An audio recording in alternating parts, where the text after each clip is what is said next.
There we go. All right. Good morning, everyone.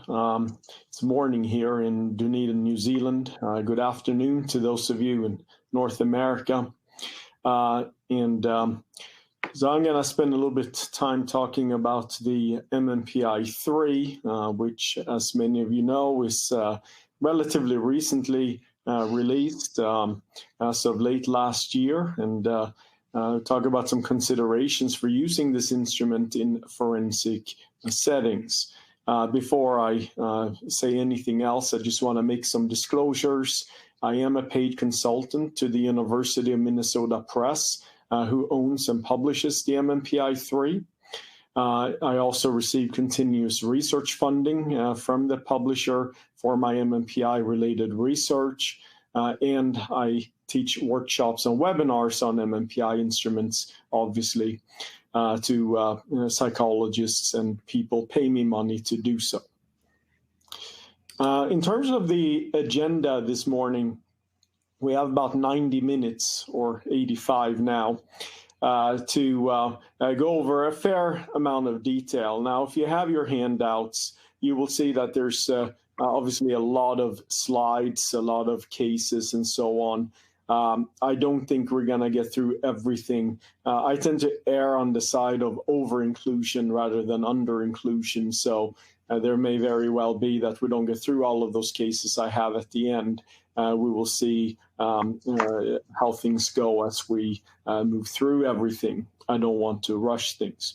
But we're going to start out with a brief MMPI-3 refresher. I do assume that all of you who are on this webinar at least have some working understanding about the MMPI-3, or at the very least have a good familiarity with the MMPI-2 RF, given that the MMPI-3 is quite similar. We'll talk about some forensic applications and considerations for using the test in forensic psychological evaluations. I'll spend some time talking about admissibility of MMPI-3 related evidence in court, and then we're going to have some case illustrations from forensic settings, and then I will take as many questions as time permits at the very end.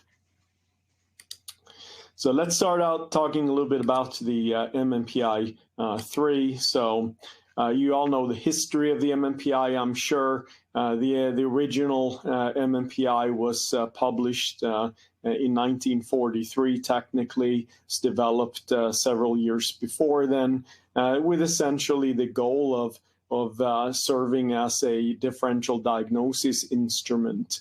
The Hathaway and McKinley, who developed the instrument, learned pretty early on that it did not work very well for this purpose, but rather that individual scale interpretations, and also in particular configurations of various scales that became known as code types, were essentially the way to go, and lots of research was being established for essentially an empirically based interpretation of the MMPI instruments. Validity scales were developed to assess for various forms of response bias. The MMPI was essentially a pioneer in this way.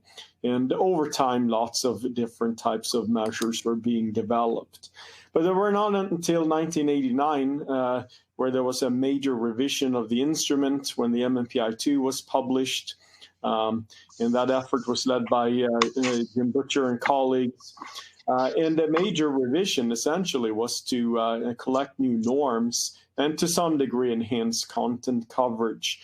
But these original clinical scales that had been developed for the MMPI were left relatively intact and were not updated. And many individuals complained about this in light of their poor psychometric properties in many instances.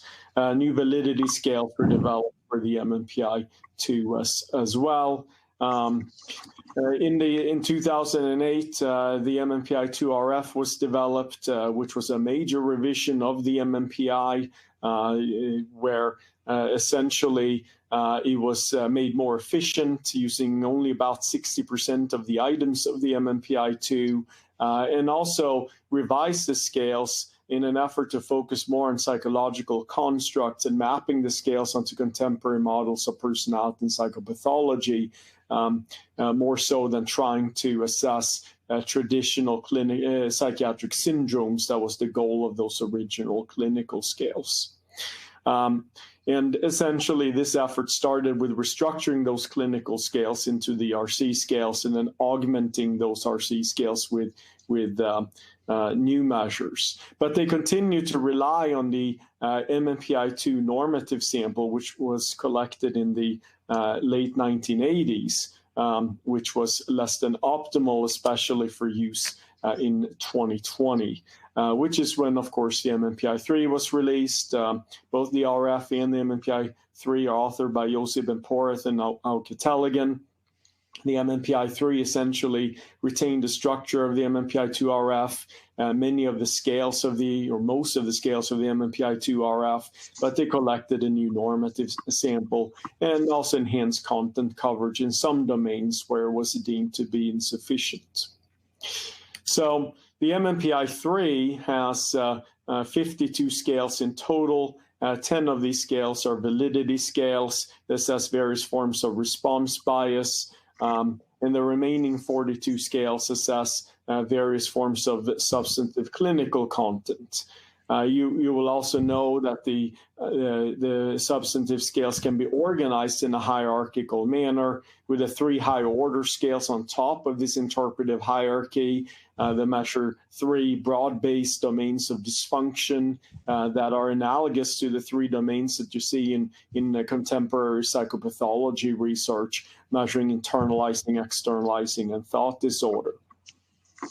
At the mid-tier of this hierarchy are the now 8 restructured clinical scales. You may recall the MMPI-2 RF has 9 RC scales. One of them has been moved to a specific problem scale. I'll get to that in a minute. And then at the lower tier of the interpretive hierarchy, we have 26 specific problem scales that measure very narrow symptom and trait constructs, and they themselves have been organized into 4 thematic domains based on what they tend to measure. In parallel to this hierarchy, we also have the 5 personality psychopathology 5 scales that align with contemporary dimensional models of personality disorder. There is a new validity scales that augments the 9 scales from the MMPI-2 RF that were revised for the MMPI-3. That is the combined response inconsistency scale, or the CRIN scale. Fairly simplistic with respect to construction. It just combines all of the item pairs that make up the RIN and TRIN scales, which of course assess random or inconsistent responding and fixed indiscriminate responding respectively. And the main reason for this CRIN scale is because if individuals essentially change in the response style, where they go from random responding to fixed indiscriminate responding, back to random responding, or any such combination, the RIN and TRIN scales are no longer as sensitive to that type of responding. And the need for the CRIN scale that kind of picks up on both response styles was deemed necessary and therefore developed for the MMPI-3. I mentioned there were some content areas that were also captured by the MMPI-3 that were not available on the MMPI-2 RF. And there are 4 scales in particular at the specific problem scale level that assess eating concerns, compulsivity, a more specific measure of impulsivity, as well as self-importance, which gets at grandiose ideation. Already been some research on these scales that are quite supportive, but we'll get more to that in a little bit. Some of the MMPI-2 RF scales, for those of you who are familiar with the MMPI-2 RF, were also substantially revised. Stress and worry, which was just 1 scale on MMPI-2 RF, has been bifurcated into 2 individual scales on the MMPI-3. Anxiety-related experiences has been bolstered into including multiple anxiety-related experiences such as catastrophizing, panic symptoms, and other forms of intrusive ideation, whereas it was mainly an intrusive ideation measure on the MMPI-2RF. Dominance is essentially a scale that flipped from the MMPI-2RF. It used to be interpersonal passivity, but research suggested that there was more utility at the dominance end of this bipolar scale than at the interpersonal passivity end, so they switched it. And then finally, cynicism was revised, maybe not substantially so, but the main point of including it here was because RC3, used to be at the restructured clinical scale level, has now been moved down to a specific problem scale on the MMPI-3. There's a new normative sample, which I am sure you already are aware of and familiar with, but this normative sample was selected to approximate to the extent feasible the 2020 census projections for race, ethnicity, education, and age. And the final sample was 810 men and 810 women, and you can see the ethnicity proportions here on the slide are quite consistent with what we would see in the general United States population. The MMPI-3 relies on non-gender T-scores, continuing the tradition of the MMPI-2RF. For those of you who want to know more, there are currently 3 manuals available for the administration, scoring, and interpretation, a technical manual that includes a lot of psychometric information as well as scale development information, and then a user's guide for the score and clinical interpretive reports. So that is my brief MMPI-3 refresher. Now we're going to move on to some forensic applications of the MMPI-3, or really considerations for using the MMPI-3 in forensic psychological evaluations. Now, the MMPI-3 can be used in a number of sorts of forensic evaluations. In the criminal courts, for instance, can be used to assess competency to stand trial. It can be used in criminal responsibility evaluations, perhaps with some caveats. I'll get to that in a minute. Risk assessment, sentence mitigation evaluations, and similar sorts of evaluations. In the civil arena, personal injury evaluations. In fact, there's already been, for instance, an article published on the MMPI-3 used in neuropsychological contexts, as well as assessing for response bias in forensic disability contexts, which is another area in which the MMPI-3 can be used, family court evaluations, and correctional settings. And I'm going to spend some time talking about considerations for using the MMPI-3 in each of these sorts of evaluations.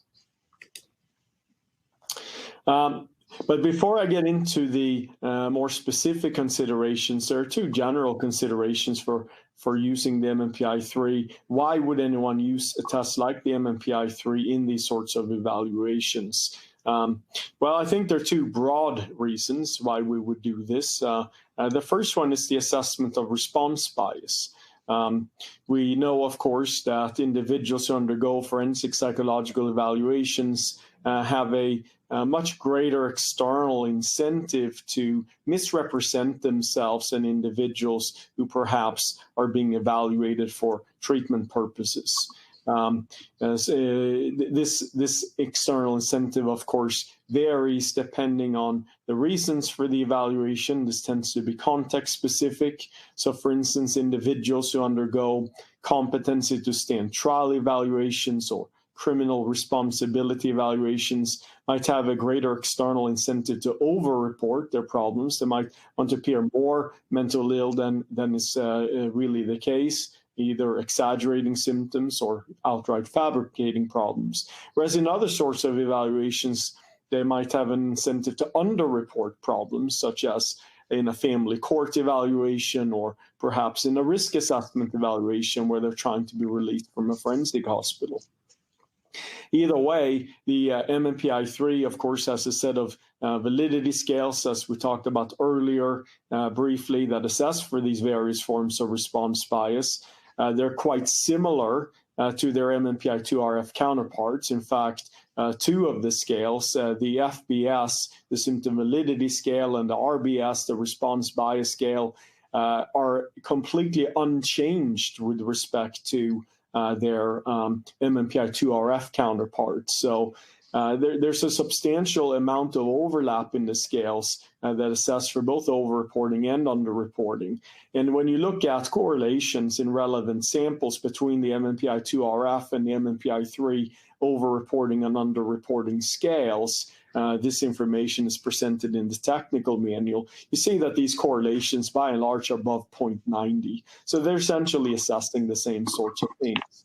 And also the papers have been published already. There are already two papers that have been published on the MMPI-3 overreporting scales, for instance. They're showing the same sorts of effect sizes and classification accuracies that you would expect from the previous iterations of the MMPI instruments. So the MMPI-3 validity scales will be quite useful, and there's no reason to believe they will not be just as useful as previous MMPI versions in the assessment of response bias. But also, we use this test to get a picture of the individual's level of psychology or other maladaptive personality traits. And in forensic evaluation specifically, depending, of course, on the psycholegal question posed, there are different types of information that we would want to get out of the MMPI-3. We might want to know about whether or not the person has a severe mental illness present. For instance, is a person competent to stand trial? Well, the sorts of things that would render someone incompetent, of course, would be severe mental illness, one of them. And the MMPI-2 RF, of course, measures both psychoses and manic symptomatology as exemplified by some of the scales that are listed here on the slide.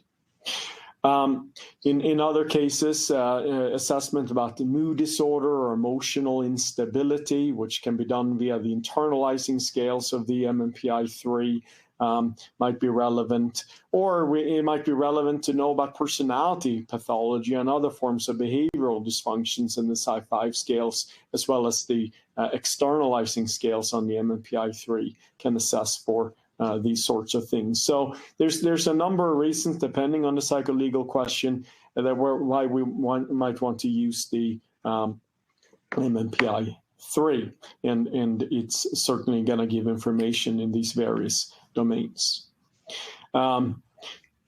Okay.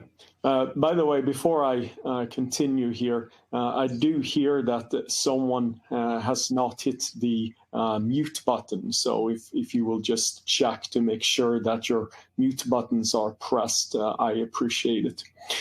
So moving on to some specific considerations for using the MMPI-3, we'll start with fitness to stand trial, as we often say on my end of the world. It means the same thing. And the sorts of standards that are typically evaluated tends to be the same. Does the person understand essentially what's going on in court? Do they know who the major players are in court? Do they understand the evidence against them? Can they assist their defense counsel in strategizing a defense in a rational and reasonable manner? These are, of course, the sorts of things that we evaluate. In the United States, for instance, you have the Dusky versus the United States case that set forth these sorts of guidelines as well. When we conduct a competency or fitness to stand trial evaluation, there are a couple of important considerations, especially for using the MMPI-3.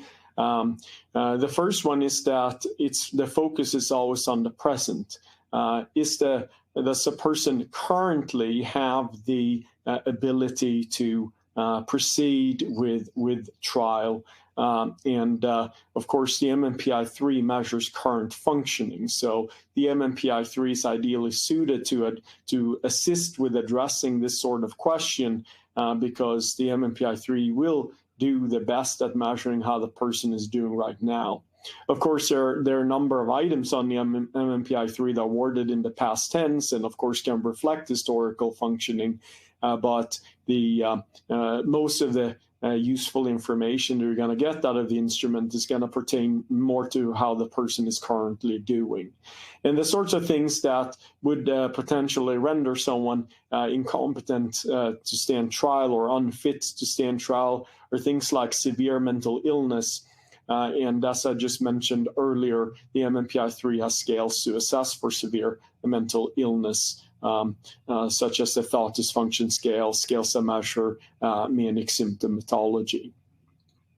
Of course, when you conduct this sort of evaluation, you're focused on capacity as opposed to willingness. That is the person capable to proceed with trial? It doesn't matter if the person is unwilling to stand trial. That's not really considered. There are probably many defendants are unwilling to proceed, but the point here is really based on capacity. And capacity, as I just mentioned, can take form in a severe mental illness where their ability to rationally process information is somehow deficient, but also, of course, due to some cognitive deficit. And the MMPI-3, of course, does not assess for cognitive dysfunction. We can, of course, not use the MMPI-3 to assess for say, intellectual disability or dementia and other cognitive reasons for why an individual might be unfit to proceed. And that's important to keep in mind. And also, of course, we tend to focus on a reasonable degree of understanding. Most individuals who go through trial proceedings are not lawyers themselves. That's why they have counsel to assist them. But can they be reasonably educated so that they can make good decisions for themselves is really key.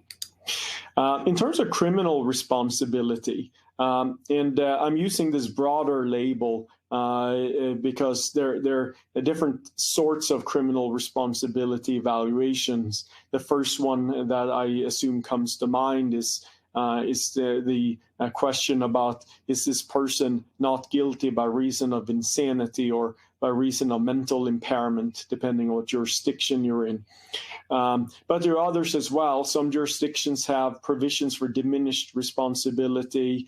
So there's various sorts of criminal responsibility evaluations that can be conducted and that you can be asked to do. And most of them, of course, or all of them, really pertains to mental state at the time of the offense. Now, when we're trying to evaluate for mental state at the time of the offense, be it an insanity evaluation or diminished responsibility, or other forms of sentence mitigation, it reflects some important challenges for using a test like the MMPI-3.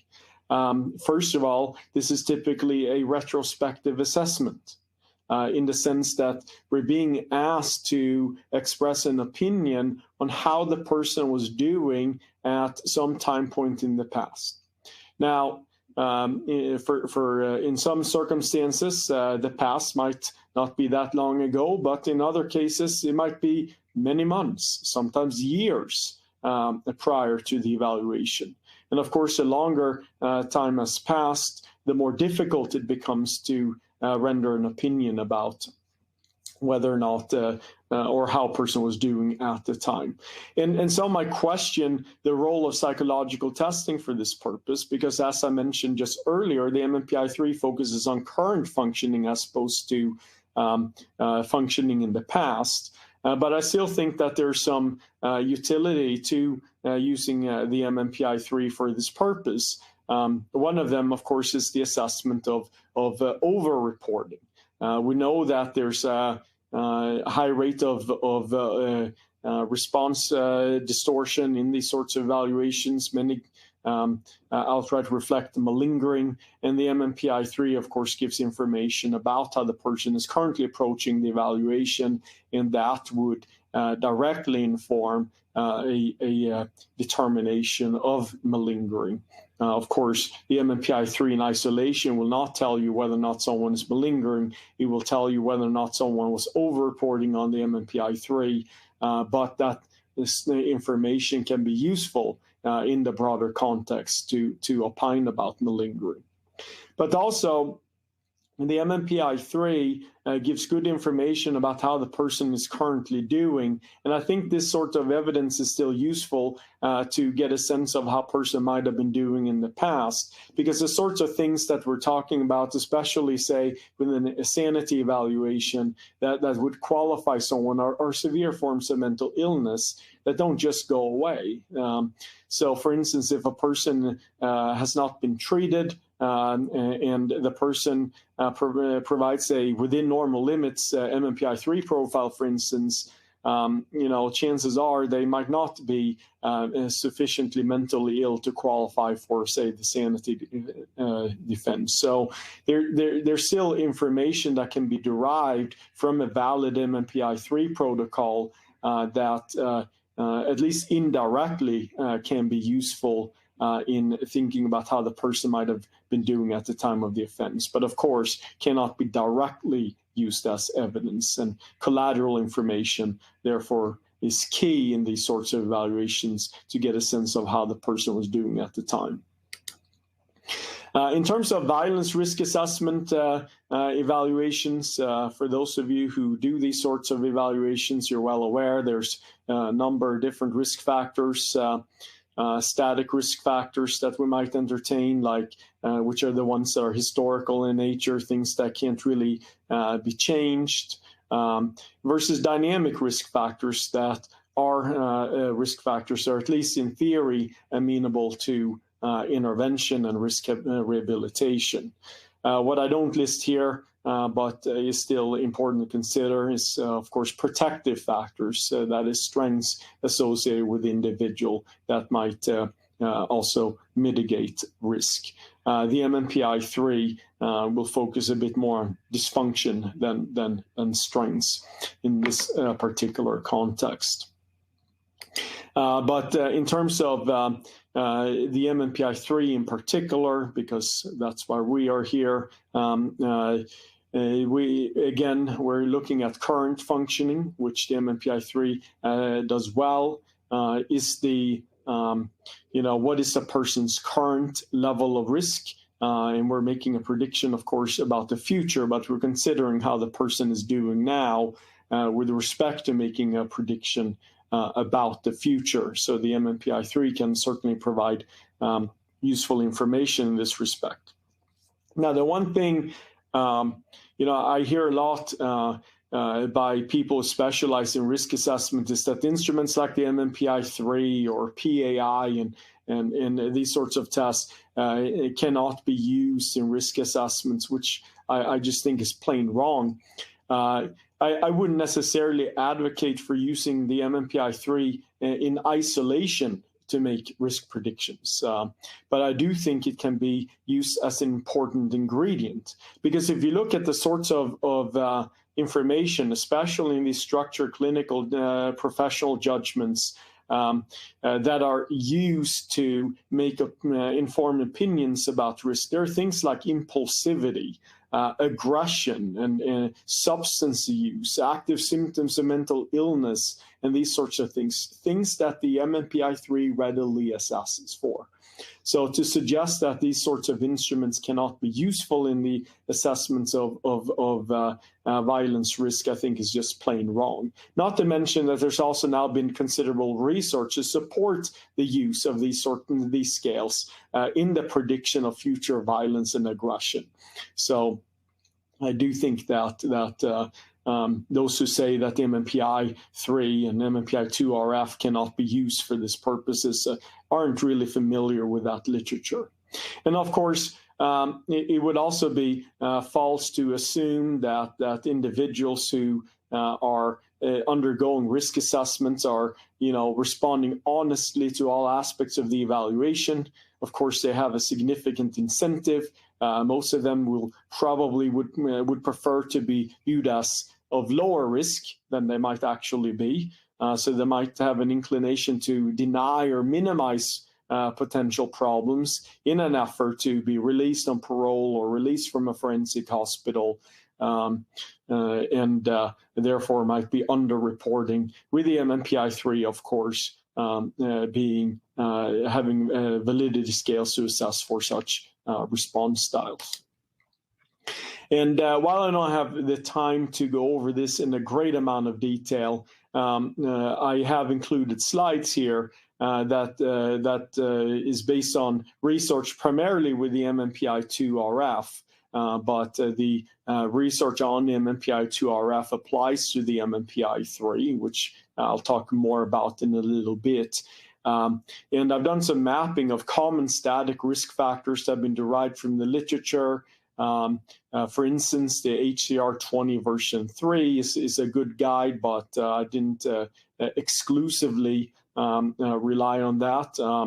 And you can see the sorts of MMPI-3 scales that would map onto these various risk factors, which I've listed here on the slide. I think most of these scales are pretty self-explanatory, like substance abuse would be, linked to substance abuse. But you see many others here as well. And one thing I'll mention is that, there's only one scale that has exclusively historical content, and that is the Juvenile Conduct Problems scale. Now, some of those items also appear on RC4, antisocial behavior. So when we're looking at static risk factors, that's the only scale that exclusively will inform about history of these sorts of things. And I mentioned before that the MMPI-3 will probably do better at informing current functioning and dynamic risk factors more so than static risk factors. So I would use this sort of mapping that I'm providing here with some caution, because I think the assessment of dynamic risk factors, and again, I called some of the most important ones from the literature here, the risk assessment literature more generally, these will probably be a lot more important to consider. And again, probably makes some sense. In terms of poor insight, there's no direct scale to measure that, but the L scale, the uncommon virtue scale, has throughout the history of the MMPI been linked to poor insight, even though it doesn't necessarily directly measure that. But in a case where you might have reason to believe that the person is not underreporting, an elevated L scale is also probably an area where I would look at for potential poor insight. Pro-aggressive and violent attitudes, aggression and aggressiveness, those two scales most certainly directly map onto aggressive ideation and pro-violent attitudes. Active symptoms of major illness, we talked about this earlier. Emotional instability, here we see a lot of the internalizing sorts of scales, especially if a lot of these scales at the specific problem scale level, like stress, worry, anxiety-related experiences, and anger proneness, are all elevated simultaneously. That is essentially a quadrant, if you will, of emotional instability. And on the other hand, behavioral instability and impulsivity would be marked by the externalizing scales, and there's now a brand new scale of impulsivity on the MMPI-3 that it might be useful for this purpose. Poor social support, family problems, social avoidance, disaffiliativeness are most directly linked to that. And there have been plenty of research to support these scales in the assessment of various forms of concerns regarding treatment amenability, as I'm listing on the slide here. In terms of civil litigation and considerations for disability evaluations, now, of course, these are complicated evaluations, and the MMPI-3 is not going to be able to address all aspects of these evaluations. Oftentimes we're asked to address whether or not the person is disabled for some particular event that has happened. Well, the MMPI-3 is not going to speak to that specific question. You really need contextual information about that. But what the MMPI-3 can speak to is how the person is currently doing. So is the person currently disabled from a psychological perspective in some way? And we're usually talking about diagnoses of mental disorders, although not always exclusively so. And the MMPI-3 certainly can assess for whether or not the person is suffering from some form of psychological harm, just can't speak to the etiology necessarily of that harm. So, of course, there's a high rate of response bias in these sorts of evaluations, and the MMPI-3 has scales to assess, especially for somatic and cognitive overreporting, which tends to be quite prevalent in these contexts. The somatic, infrequent somatic complaint scale, the FBS and RBS scales all assess for these things and do so well. And they're quite similar across the MMPI-2-RF, where a lot of the evidence lies, and the MMPI-3. But there already is one publication now by Tylicki and colleagues using the MMPI-3 for the assessment of response bias in forensic disability contexts.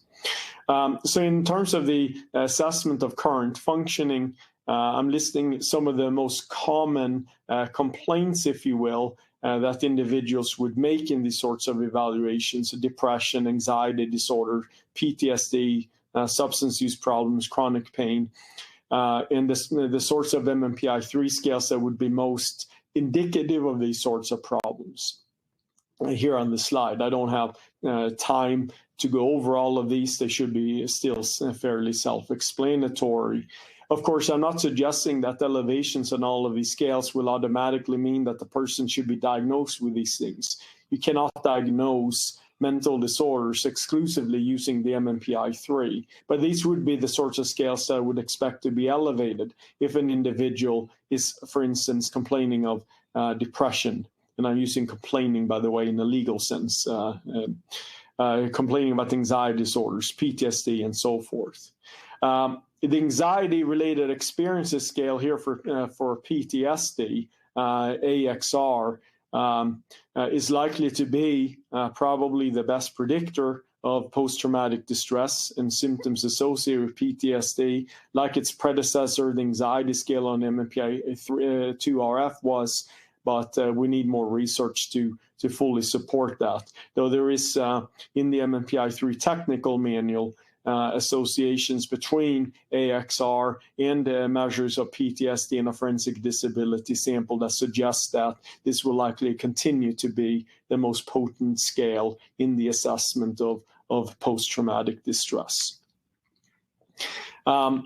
So as I just mentioned, there's lots of questions that go into these evaluations about whether or not the person is disabled. Well, to some degree, we can address that the person is likely to be psychologically impaired, but we still do need other contextual information to determine the degree and also a nature of impairment in relation to the presence of mental health problems. And what we cannot answer, as I just said, is whether or not event X at time Y caused or contributed to the current diagnosis. That's at least beyond the MMPI-3 specifically. In terms of family court evaluations, here in most jurisdictions, we tend to address the psychological best interests of the child. One of the key considerations for using the MMPI-3 is the assessment of underreporting. We know from the MMPI-2 and MMPI-2-RF that underreporting is quite prevalent on the MMPI instruments in this particular context. And the use of comparison groups will be quite important. There are no family court comparison groups for the MMPI-3 available at this current time, though I do know that they're currently in progress of being developed for child custody and parental capacity. And those, when available, those comparison groups will be quite useful in determining whether or not the degree of underreporting is typical of what you would expect in these contexts versus atypical, because we're always going to expect some degree of underreporting. It makes some natural sense. These are individuals who want to gain custody of their children or retain custody if they have lost custody for, say, abuse or neglect. And it's natural that one would want to put their best foot forward. So there's always going to be some underreporting, but we need to determine the degree to which the underreporting is excessive, even for this context. In comparison groups will be quite helpful in this regard when they become available. Now, the MMPI-3 measures current functioning with respect to psychopathology and maladaptive personality traits that could interfere with parenting. And that's, of course, why psychologists who use use instruments for these sorts of evaluations would use it. But it's important to keep in mind that psychopathology and maladaptive personality traits doesn't disqualify someone from being a parent. They might interfere with parenting in some circumstances. All the MMPI-3 will do is to give you information about psychopathology, maladaptive personality traits, but the degree to which it interferes or does not interfere with parenting, that's, of course, a much broader question. One critical thing is, of course, that the MMPI-3 is not a measure of parenting ability. There's no research on the MMPI-3 or the MMPI-2 RF of it being a predictor of future parenting. So it really should be used for what it's meant to be used for, which is how the person is doing right now with respect to potential mental health problems and other maladaptive personality traits. Finally, for use in correctional settings, psychologists might be interested in using the test to assess for mental health needs and associated interventions, and as well as security classification, risk assessment, and many of the considerations we've already discussed or I've spoken to would apply here as well. There's one thing that I do want to mention. There was a study by David Glassmeyer and colleagues published in Psychological Assessment a few years ago that looked at the suicide death ideation scale, and this research would apply to the MMPI-3 as well, where they showed that this suicide death ideation scale was the best predictor of suicide attempts in a forensic psychiatric hospital 12 months later. So even when compared to things like past suicidal behaviors, statements of current suicidal ideation in interview, the suicide death ideation scale was the best predictor of attempts 12 months later. And of course, these findings will need to be replicated still. But I do think that in these correctional and forensic psychiatric settings, this scale is quite noteworthy for this purpose.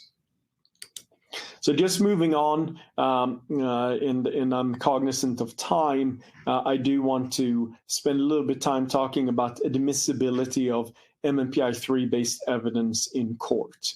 Now, the thing when we talk about new instruments is that revised versions of psychological tests pose admissibility and weight of the evidence challenges to forensic examiners, in the sense that a brand new test might not have the evidence base available of its predecessor. For instance, the MMPI-2 RF has over 500 peer-reviewed publications to support its use in a wide range of settings. So the challenge then becomes that, if you're not revising tests, they're going to become outdated and obsolete. Whereas if you do revise tests, you're going to have a smaller evidence base on which you can rely upon. So essentially, you're damned if you do, you're damned if you don't. And I guess the only way to avoid this issue is don't revise tests, but that's usually not a satisfactory solution. And it was becoming more and more evident that the MMPI-2 RF, which relied on norms from the late 1980s, was not a satisfactory way of doing things. After all, society has changed quite a bit in the past 30 plus years. Back in the late 1980s, when the MMPI-2 norms were collected, on which the MMPI-2 RF relied, there was no internet. The way that people communicated with one another was quite different. There was no social media. There was no Facebook. There was no Twitter. There was no instant messaging and so on and so forth. And also the stigma around mental illness has reduced. Obviously not gone away, but it's reduced. And people are more open about endorsing symptoms associated with mental health problems and other difficulties nowadays than they would have been back then. So there's lots of reasons why new norms were essentially critical. But this is still an issue that forensic examiners will struggle with, and I think that there's some concern perhaps about the MMPI-3 for this very reason, but I think those concerns are going to be overblown, and I'm going to spend a little bit of time talking about why I have that opinion. An alternative, of course, would be that forensic examiners become familiar with the rationale for and outcomes of the revision and makes informed decisions about which version of the test to use, and that can very well depend on the particular psycholegal question that you've been asked to address and the evidence base behind the tests for this purpose. And one also has to consider admissibility factors in local jurisdiction. Using the United States as an example, some states rely on the Daubert standards for admissibility, whereas others still rely on at least some revised version of Frye versus United States, which focus on general acceptance by the scientific community. Now, I'm going to talk a little bit about using the or considerations for using the MMPI-3. I'm using to generate information that can inform forensic opinions. I'm using the Daubert standards from the United States as a nice base here. I recognize that won't pertain to everyone. I recognize that we have an international audience, but many of these sorts of questions in different ways would still pertain to most jurisdictions and circumstances in which reliance on MMPI-2 RF information to inform opinions would still be quite relevant, even if they're worded differently or considered a bit differently. So I like these sorts of factors that were generated in the Daubert versus Merrill Dow Pharmaceuticals case. I believe 1993, but my apologies if I misremember the exact year. So the sorts of things that the U.S. Supreme Court came up with as a result of this case in terms of guiding how courts can evaluate the admissibility of evidence, including on new techniques, is whether or not the technique has been tested, has it been subjected to peer review, what's the technique's known or potential rate of error, or the standards controlling the technique, and retaining that old prong from Frye versus United States, is the technique generally accepted? And I'm going to speak to each of these relatively quickly for general purposes of use. Keep in mind, I'm talking about general purposes of use. Any type of opinion based on the MMPI-3 could, of course, be challenged in a sustained manner if it's not informed by the research literature. So, of course, it's always important to make sure that any opinion based on MMPI-3 can be supported by the literature. If not, it could be successfully challenged. But I cannot, of course, talk about every single opinion that might be rendered on the basis of MMPI-3 information. I can speak to whether or not the MMPI-3 in general could be acceptable for forensic psychological evaluations using these sorts of standards. So has the technique been tested? Well, one way of addressing this for the MMPI-3 is are empirical data available on the technique. And here we can look no further than the MMPI-3 technical manual that is available, that lists a lot of information about test development, reliability data from which standard error measurement can be calculated. And there are 2 appendices filled with empirical correlates from a wide range of settings. Some 38,000 correlates from a wide range of different sorts of settings, and 39,000 here from Appendix A that can be used to inform opinions. And so to say that the MMPI-3 has not been tested would be false. It has been tested using a wide range of samples, a wide range of criterion measures, using different criterion modalities like other self-report questionnaires, therapist ratings, history data, and so on and so forth. There's also a range of comparison groups that have been developed for the MMPI-3 that provides descriptive data from a range of different types of settings. And this is just the initial list. Of course, this list is going to continue to grow as more comparison groups are being added for this instrument. So lots of descriptive data as well.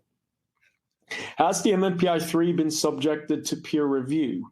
Well, at the time of this presentation, unless something was accepted within this past week, there are 7 MMPI-3 articles that have been accepted for publication in peer-reviewed journals, several of them in psychological assessment, which is often viewed as the premier journal with respect to assessment research, though some could debate that, I suppose. And these have been focused on things like the assessment of over and under reporting, correlates in a neuropsychological context. 2 of the brand new scales, self-importance and eating concerns, have already published research on them. And also some research on whether or not alternative forms for evaluating scale validity can be used have also been published. I know that there's at least 10 to 15 additional manuscripts currently either in preparation or under editorial review that will be published eventually. So I do think that the MMPI-3, it's already being subjected to peer review, including in relevant contexts, and there's going to be a great number of studies coming out over the next few months. And to give you just some context, there are more published articles on the MMPI-3 that was released in October than on the MCMI-4. And the MCMI-4, which is also used in forensic settings, there's very limited research on that instrument. And by mid-2021, the MMPI-3 literature will likely have exceeded the supporting research base for all of these new PAI plus features that they've added and that the PAI publisher has been promoting. So to say that it's not establishing a peer review the research base quickly would simply be false. But also don't forget about the MMPI-2RF literature, because as indicated in Appendix E in the technical manual, this literature very much applies. For all but 5 of the brand new scales for the MMPI-3, the scales are revised MMPI-2RF versions. And Appendix E in the technical manual shows the correlates, empirical correlates for both the MMPI-2RF and the MMPI-3 versions of each of these scales, and show that they are identical with respect to their nomological networks. That is, they're identical with respect to construct validity. And they're also highly correlated with one another. So all of the MMPI-2RF literature that's been published can also inform the use of the MMPI-3 scales, all but 5 of the MMPI-3 scales. And there's been a wide range of literature published in a number of contexts that are directly relevant to forensic psychological evaluations. Well, the known and potential rate of error of the MMPI-3, well, data on reliability and standard error measurement can address this question directly. Here I'm just showing a table of the higher order and restructured clinical scales, showing that there's evidence for test-retest reliability, internal consistency from multiple contexts, both normative and clinical contexts, and standard error measurement can be calculated from these data. Here they are expressed in T-score units, and as you can see, they're relatively small and quite good for a personality inventory. The technical manual, of course, has this sort of data for all of the scales. I'm just showing this table as an example here.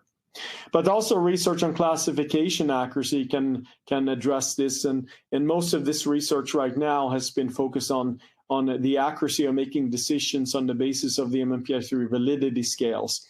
And we can calculate statistics such as sensitivity, specificity, positive and negative predictive power, that would be useful at informing decisions at different cut scores of these validity scales. And here I'm just showing an example of a table from Whitman and colleagues' study that's been accepted for publication in psychological assessment, where they're looking at different cut scores on the over-reporting and under-reporting scales and differentiating between individuals who are over versus under-reporting, respectively, and those who are genuine responders. I'm not showing this table to talk about any specific numbers. I'm showing this merely as an example of what this sort of information might look like, and this will be available and continue to be available as validity scale papers in particular are being published.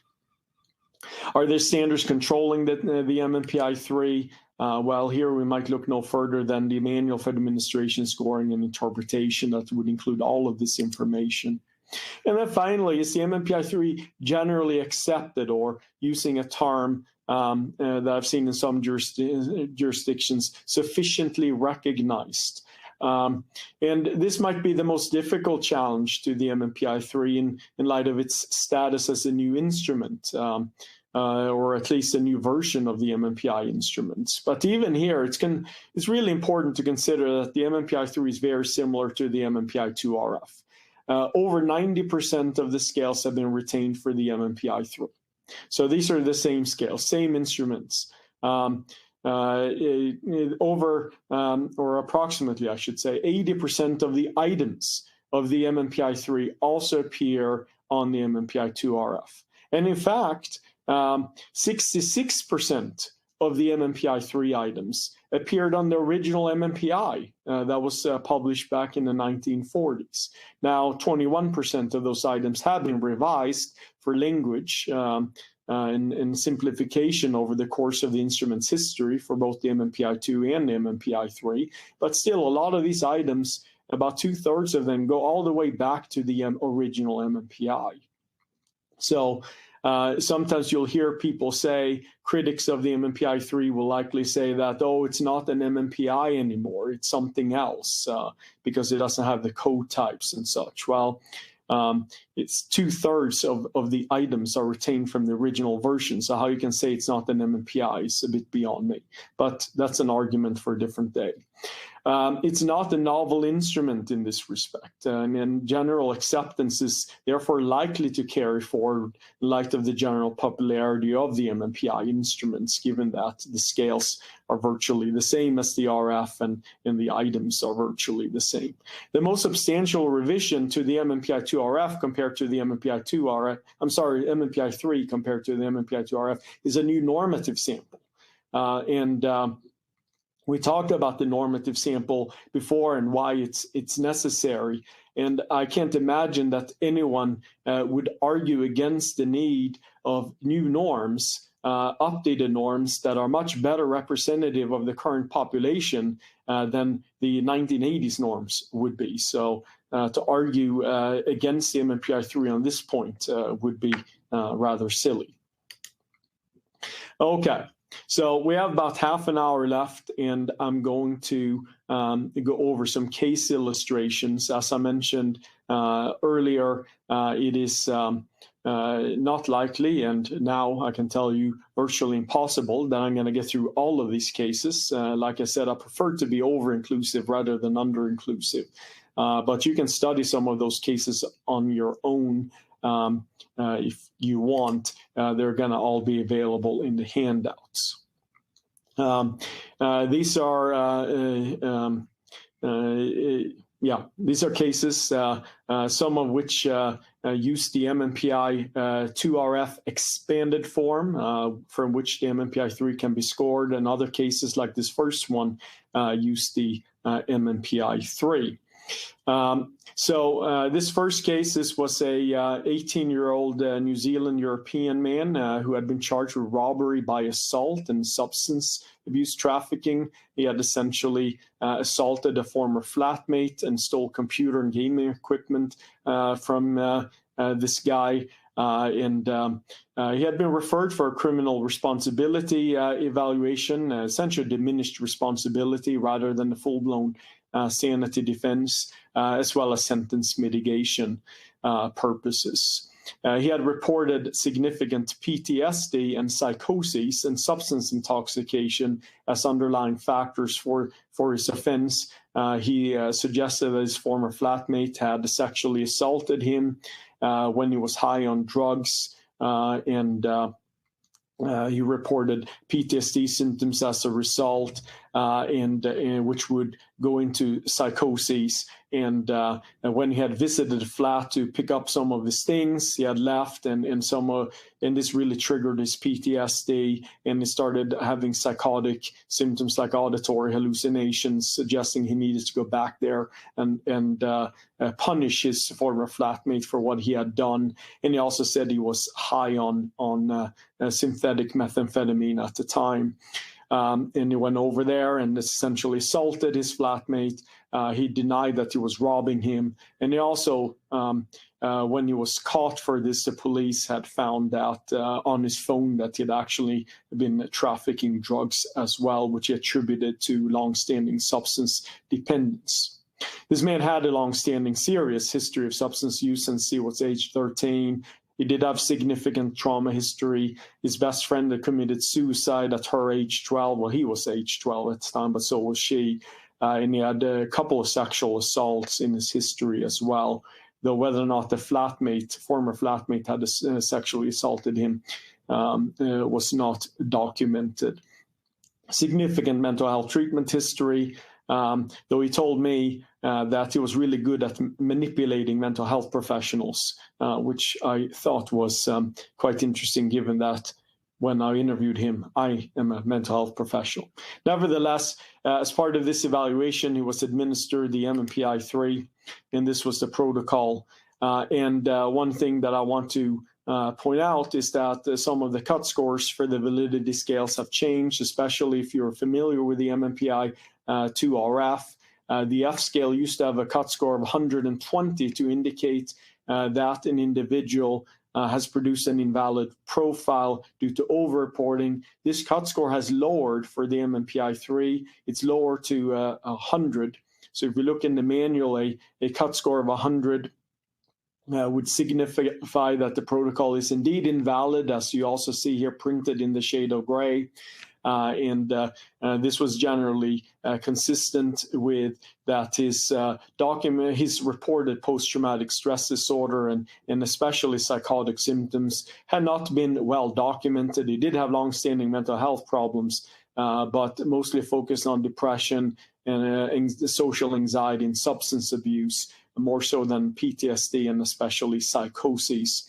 It was quite likely that he was exaggerating his symptoms rather than fabricating in the context of this particular evaluation.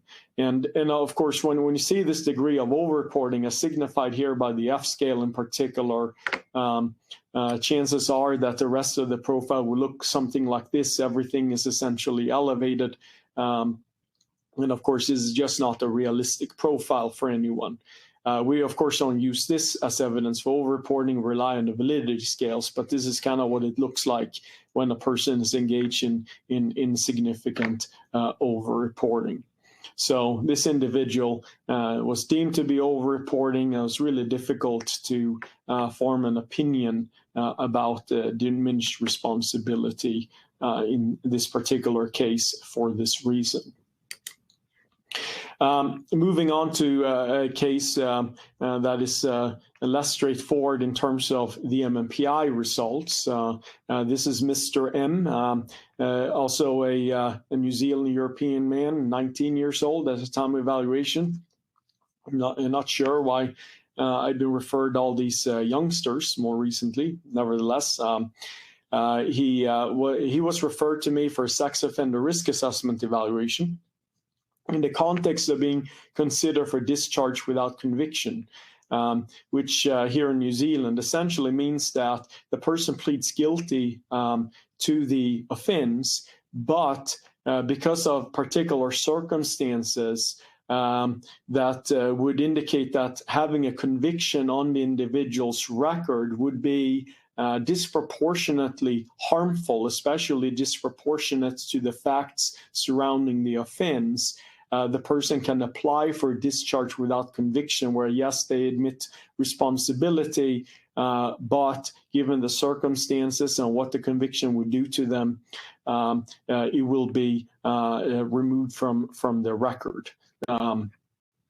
So in this case, they were arguing that the facts surrounding the offense and the amount of harm that's being viewed as a registered sex offender would do to this man would qualify him for this. So I was asked to address specifically his level of risk to the community, especially with respect to conducting another sexual offense, and whether or not a criminal conviction would weigh more heavily on him than the average offender in light of potential mental health problems. The facts of the case, Mr. M was charged with indecent assault on a minor. He had gotten into bed with a 15-year-old girl at the time after they'd been drinking at his parents' home, drinking alcohol, that is. They were intoxicated. He went into this girl's bed, tried to kiss her, and tried to get her to touch his penis. She refused and left the bed. And next day, she told her mom what had happened, and she called the police, and he was arrested. And he was no previous criminal convictions or previous allegations of any form of sexual misconduct, and this was in part the reason why the lawyer was arguing for discharge without conviction, that being found guilty and having conviction and being placed on the sex offender registry, which would be a consequence of being convicted, would cause unduly harm to this individual. Now, he explained to me during the evaluation that he was in an emotional, vulnerable place. He did not know the victim's age and had recently undergone a really bad breakup and acknowledged that he had engaged in very poor judgment. He should have guessed that she would have been underage. And he expressed significant remorse and victim empathy that struck me as genuine at the time. I administered rated him, I should say, on the static 99R as well. The suggested average risk due to his age, the stranger victim, because he had never met this girl before, and unknown victim. Then that put him in the average risk level. He had a long-standing mental health history since age 13, multiple suicide threats and 2 previous attempts, 1 previous hospitalization due to suicide attempt, long history of self-injurious behavior, including cutting. He had been treated as an outpatient for depression, social anxiety, and panic attacks on a regular basis for the past 6 years. The interview suggested significant emotional dysregulation, interpersonal hypersensitivity. He was incredibly anxious around new individuals and strangers, reported significant social anxiety. and just general social awkwardness. He told me that he had difficulties with romantic relationships, suggested that he had been the victim of emotional abuse in a previous relationship leading up to the current offenses. During the interview, interestingly, he voiced concern about the auditory hallucinations in which voices would tell him to hurt himself, sometimes others. He was quite distressed by these voices. He never acted on these voices. And was quite concerned. And records noted that he had also expressed this in the past to mental health professionals in circumstances where there was no necessary incentive for him to do that. And I acknowledge that during my interview, it was unclear to me whether or not he was really describing actual auditory hallucinations versus obsessional thinking. He wasn't the most elaborate with respect to his description of these voices. And other mental health professionals had also noted the same in their records, that it was unclear what this was due to.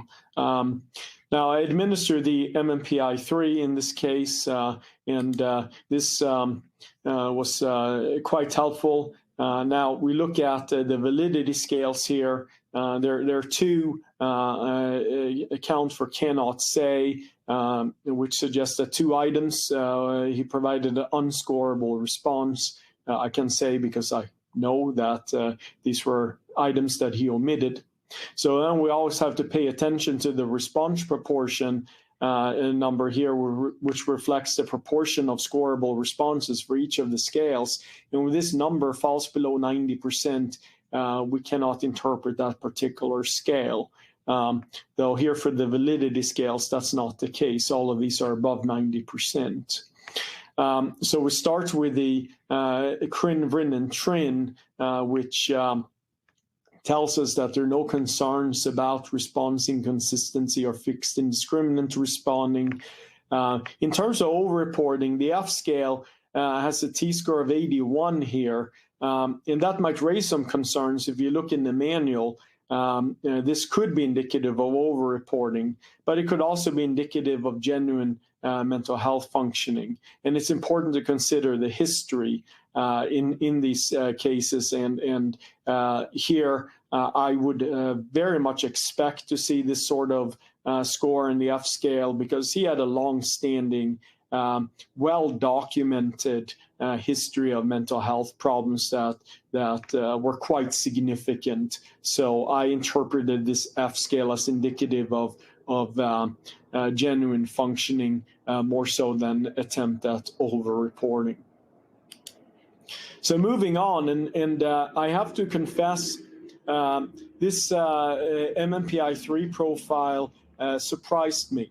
And I guess in a way it's good when it provides some incremental information to what you're already thinking. Though in forensic contexts, of course, I prefer when all my sources of information corroborate one another. Makes my life easier.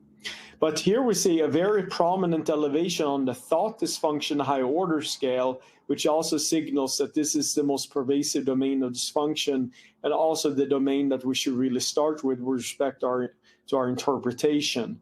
And we see marked elevations on RC6, moving over to the right there, T-score of 86, and also RCA, T-score of 84. Both of these scales belong to the thought dysfunction domain, same as for the MMPI-2RF, suggesting some significant proneness to thought disorder, including psychotic symptoms.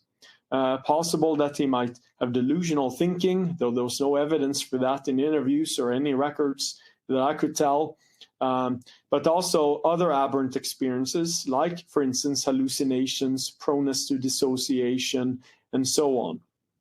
And this he did express in interviews and had expressed to mental health professionals in the past. And this is quite significant because I have to say that previous mental health professionals were kind of ignoring this information, and I didn't immediately place as much weight on it myself because it was unclear whether or not it was truly auditory hallucinations that he was describing. But the MMPI-3 here is quite helpful in suggesting that this is an area of concern that needs to be taken seriously with respect to this particular case.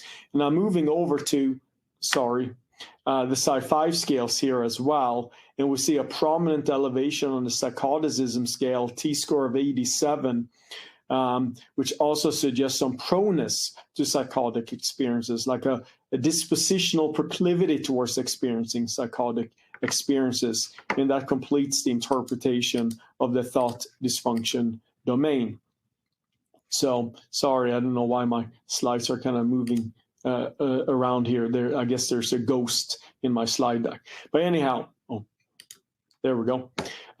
So this is quite concerning. We see also elevation on emotional internalizing dysfunction, T-score 65, this higher order scale here to the left, suggesting we should also interpret scales associated with the emotional domain. At our C scale level, there's only one emotional scale that is elevated. That's RC7. T-score of 75, suggesting significant proneness to anxiety and other negative emotionality experiences. And when we go to the internalizing scales, we see that the number of scales are indeed elevated, including suicide death ideation scale, inefficacy, feeling like he can't quite cope with his circumstances, can't make good decisions for himself, stress and worry about the elevated, suggesting significant stress reactivity, rumination, obsessional thinking, anxiety-related experiences is elevated, suggesting intrusive ideation, panic symptoms, catastrophizing, and anger proneness is elevated. And it did speak to having difficulties controlling and managing his anger, even though he was not overtly physically aggressive towards people. He would sometimes fly off the handle, have temper tantrums, and so forth. And looking at the Psy-5 scales, we see that both negative emotionality and introversion are both elevated, suggesting dispositional proclivities towards negative emotionality and also low positive emotionality sorts of experiences, which is, and all of this is generally consistent with both his interview information and his reported problems as documented in records. Going back to higher order and RC scales, we all see that the RC9 is elevated, suggesting some hyperactivity, maybe not high enough to suggest that he would exhibit manic symptomatology. Certainly was not suggesting in the interview or in any records available. But moving to the externalizing scales, we do see some elevations on family problems. He did have very conflictual relationship, especially with his father, juvenile conduct problems, reflective of difficulties that he had as an adolescent, and activation, which are also some of those traditional manic symptoms, though not quite high enough to suggest that he is in a manic or hypomanic episode, but certainly suggesting some hyper activity.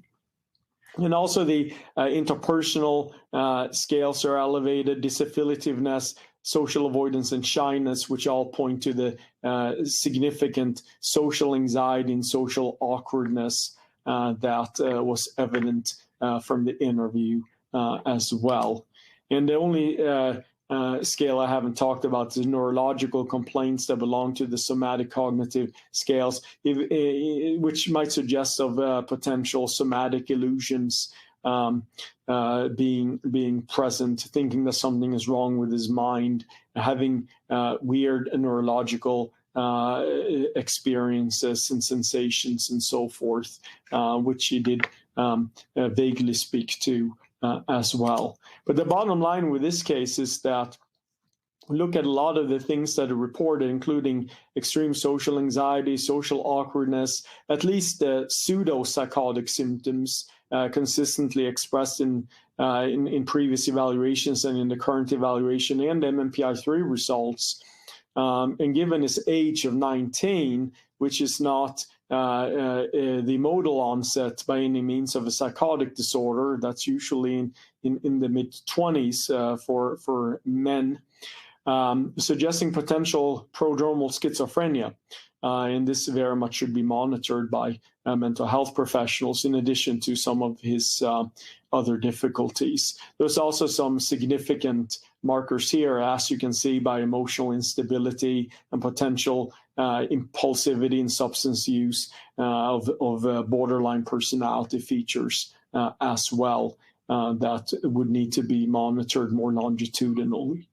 But still significant emotional vulnerability in this case. And in my opinion, there was no real markers of high risk for sexual reoffending here. There was not an overt pattern of impulsivity, for instance, though some of his emotional problems and emotional immaturity would, of course, be some of the most significant risk factors. But I still deemed him low to moderate risk for sexual reoffending, and did suggest that he had a quite significant psychological vulnerability. And with respect to that, a conviction could very much weigh more heavily on him than the average offenders, especially if he was found to be a registered sex offender. But we don't opine on ultimate issue here, so is judge's call whether or not he should be discharged without conviction. All right, and then we don't have a ton of time left, so what I'm actually going to do is I'm going to move over to the final case, because this case of Miss G, which was a forensic disability case, has much more information about it, so you can kind of study that on your own. So I'll move over to the final case here, which is Mr. Q, who was a 39-year-old New Zealand Maori man referred by his lawyer for diminished responsibility evaluation. He claimed that PTSD from a previous assault, and he claimed that the PTSD led him to assault the person in the instant matter. He has essentially had a disagreement with his ex-partner while driving around at night at 4 a.m. He allegedly had punched her when they had stopped the car because they were arguing. She escaped the car, waved down another car that kind of rescued her. They drove away.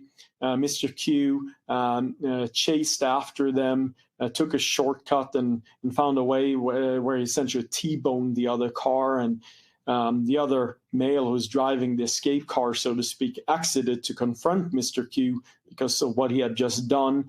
And this led to Mr. Q assaulting him with a metal pipe. Mr. Q claimed that the other man had held a knife and he had a PTSD reaction and attacked the man as a result to defend himself because he had previously been stabbed in an assault several years earlier, claimed to have been treated for PTSD, though there were no really records available to support that. He had a lengthy history, legal history, including carjackings, previous assaults, drug possession, drug trafficking, and was enforcer for a Black Power gang in the past, had been incarcerated multiple times. The clinician-administered PTSD scale was negative for PTSD. Looking at these validity scales, and I'll go over this pretty quickly, there was no concerns about validity here in this profile. And in fact, if we look at the profile, it's relatively clean. A lot of the focus here is on the behavioral externalizing dysfunction. Interestingly, for someone claiming PTSD, there was nothing in the emotional domain at all, which you would look at the emotional internalizing dysfunction, T-score 49. RC scales cannot support this behavioral pattern, RC4, T-score of 86, RC9, T-score 72, which all belong to the externalizing domain, suggesting significant non-adherence to social norms and standards, history of antisocial conduct, being impulsive, irresponsible, risk-taking, rejecting of authority. All of these are descriptors associated with RC4, but also having a lot of energy, perhaps being grandiose and aggressive, in this interpersonal style that would be reflective of RC9. And in fact, if we look at the externalizing scales here, we see a lot of them being elevated: juvenile conduct problems, substance abuse, impulsivity, aggression, and cynicism, all suggesting proclivity towards impulsivity, using drugs, having a history of conduct problems, and a lot of aggressive ideation, having no problem engaging in aggressive behavior when situations call for it, probably also in a reactive or impulsive manner. Cynicism is now an externalizing scale because it includes a lot of antagonistic attitudes, like it's okay to cheat, steal, if one can get away with it. Most people are bad, most people act in their own self-interest, and so forth. And it has a range of externalizing correlates. So a high amount of externalizing. In fact, you look at the Psi-5 scale, both aggressiveness and disconstraint are elevated. Disconstraint is even maxed out here, T-score of 86, suggesting a very much a dispositional proclivity towards aggressiveness and impulsivity and disinhibition. Whereas we look at there's no indication of emotional problems. Sorry, the slide mover here is not agreeing with me. No indication of emotional problems at all. You look at the internalizing scales. The only scale that's elevated is anger proneness. So he doesn't experience any emotions. No anxiety, guilt, fear, except for anger when people cross him, essentially. And interpersonally, this affiliativeness, although I should have pointed out that the scale does not have a full set of scoreable responses, so this cannot be interpreted fully, but this suggests, lack of emotional connectivity with other people. But I'm pretty much out of time now. I guess I could take the most burning question that Deb has to offer me at this stage. Well, Dr. Sellbom, we do have a few about family court that seem to be on the minds of some of the attendees. So I guess we'll just sort of take this one and hope that the platform doesn't cut us off. A question about continuing to use the 2RF or the MMPI-2 that have comparison groups for family court. Would you consider doing that or switching to the MMPI-3? How would you advise folks? Yeah, no, that's a good question. I see no reason to use the MMPI-2 anymore. It's, I think there's plenty of evidence to support that the MMPI-2 RF is more useful in general in forensic psychological evaluations. I haven't seen any real research base to suggest otherwise. It's also more efficient and better aligned with contemporary models of psychopathology and personality. And there's been plenty of research on the MMPI-2 RF in family court context. So I would put the MMPI-2 for sure at the side. And the question here really would be between MMPI-2 RF and MMPI-3. And, there are pros and cons, I guess, with each for family court. The good thing about the MMPI-2 RF at this time is that it has comparison groups that can be quite helpful, especially with respect to determining the degree to which underreporting in this context is excessive. But the main drawback, of course, of using the MMPI-2 RF is that it relies on a normative sample that is now over 30 years old. So all of the research on the scales that look at correlations between, say, MMPI-2 RF and other variables in family court contexts, and there are some studies like that, would apply to the MMPI-3 as well, because again, as I said before, all but 5 of the scales are essentially the same, and there's evidence to suggest that we can use the research, we can rely upon the research on the MMPI-2 RF to inform all but 5 of the MMPI-3 scales. So all that research still applies to the MMPI-3. So in my view, it would be, do we want to rely on comparison groups, which are not norms, they're comparison groups that give an indication of how the person is responding relative to others in this context, versus having an instrument that relies on a new normative sample that is better reflection of today's society.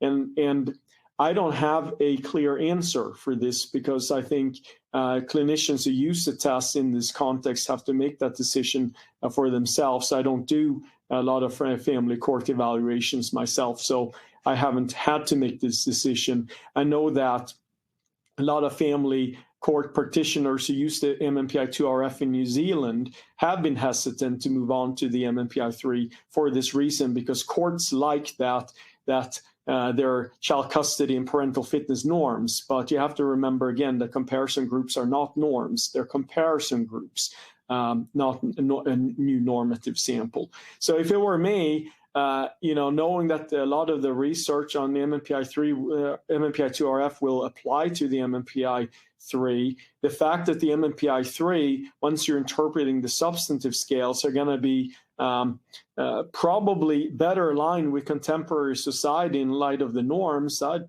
be leaning towards using the MMPI-3 and just wait for these comparison groups that I know are in progress. They are being developed. There are groups that are using the MMPI-3 in this particular context that are collecting these data. But another thing, for those of you who are on this call and do family court evaluations, I would recommend that you contact Yossi Ben-Porth. And not that I want to inundate him with email, but I know that he's organizing efforts to collect comparison group data. And of course, the more people who do these evaluations are involved, the faster these comparison groups are going to be generated. But he's the one who's coordinating those efforts. So if you do these evaluations and you use the MMPI-3 or want to use the MMPI-3 and want there to be comparison groups available, I recommend you contact him for this reason. But yeah, so I'm sorry I'm not providing a super clear answer here, because it's really depending on, do you want to use updated norms in interpreting the scales more generally versus having access to a comparison group? And I think each individual practitioner will need to weigh the pros and cons for that themselves. Thank you, Dr. Sellbom. Very helpful guidance. I think even though we have a couple other questions, we'll try to answer them back end after the presentation has formally ended, which I understand we are at risk of being cut off mid-sentence here. So I wanted to thank everybody for their participation today and their interest in the MMPI-3, and also to you, Dr. Sellbom, for sharing your expertise with us this afternoon. Thank you very much. Thanks, everyone.